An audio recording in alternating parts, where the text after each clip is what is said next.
आज आपण कोंढा घाटामध्ये आहे. आपल्याला समोर दिसत असेल राधानगरी धरणाची भिंत आणि लक्ष्मी जलाशय. खरं तर छत्रपती शाहू महाराजांच्या दूरदृष्टीनं या धरणाचं बांधकाम 1907 साली सुरू झालं.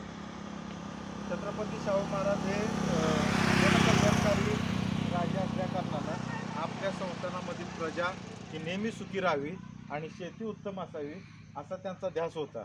आणि एकदा कर्नाटकमध्ये गेल्यानंतर कर्नाटक राज्यामध्ये त्या ठिकाणी त्यांना बंधारा आणि धरण दिसल्यानंतर आपल्याही संस्थानामध्ये अशा प्रकारचं धरण बांधता येईल का असा विचार केला. विचारामधूनच राधानगरी धरण बांधण्याचं निश्चित झालं. खरं तर हे धरण 1907 ते शाहू महाराज हयात असेपर्यंत 40% बांधकाम झालं होतं.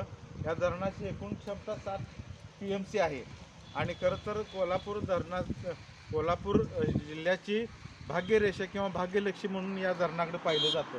खरं तर शाहू महाराजांनी विविध पत्रव्यवहार जो ब्रिटिश सरकारला केलेला आहे, तर त्यामध्ये माझ्या आयुष्यातलं सर्वात महत्त्वाचं कार्य कोणतं असेल तर ते हे धरण पूर्ण होणं आणि धरण पूर्ण झाल्यानंतर जी शेती ओलिताखाली येईल त्यामुळं माझी जनता आणि शेतकरी हा सुखी होईल अशी त्यांची धारणा होती.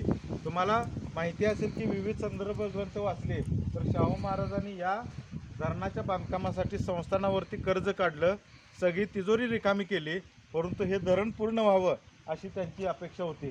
या धरणाच्या मध्येच बेंजीर विल्ला म्हणून आहे की ज्या ठिकाणी शाहू महाराज स्वतः या धरणाची देखरेख करण्यासाठी येऊन थांबत होते. खरं तर आपण आज कोल्हापूर जिल्ह्याचा शेतकरी माझा 200 टन ऊस गेला, माझा 400 टन ऊस गेला असं म्हणत जरी असला तर ती सर्व कृपा ही शाहू महाराजांची आहे आणि जनता जशी सुखी होईल त्याच्यातच त्या राजाचं सर्व यश होतं. खरं तर प्रत्येक कोल्हापूरवासियानं शाहू महाराजांचा पुतळा किंवा शाहू महाराजांचा फोटो स्मृती ह्या घरातच नव्हे तर अगदी हृदयामध्ये अगदी शेतातसुद्धा शाहू महाराजांचं कर्तृत्व सांगणारा असा प्रसंग त्या ठिकाणी चित्रित करावा आणि कारण का त्यांच्यामुळंच आज आपण सुखी आहोत. या धरणाचं आणखीन एक वैशिष्ट्य की त्या काळामध्ये जलविद्युत करणारा प्रकल्पही या ठिकाणी निर्मिती केली होती. तर हे सगळं जवळून पाहत असताना अतिशय देखणं आणि चांगलं धरण आहे. पूर्ण दगडी बांधकाम आहे. आज जवळजवळ 1955ला हे धरण पूर्ण झालं. छत्रपती राजाराम महाराजांच्या काळात शाहू महाराजांचे जेवढे प्रोजेक्ट होते तेवढे त्यांनी पूर्ण केले आणि ते पूर्णत्वास नेले.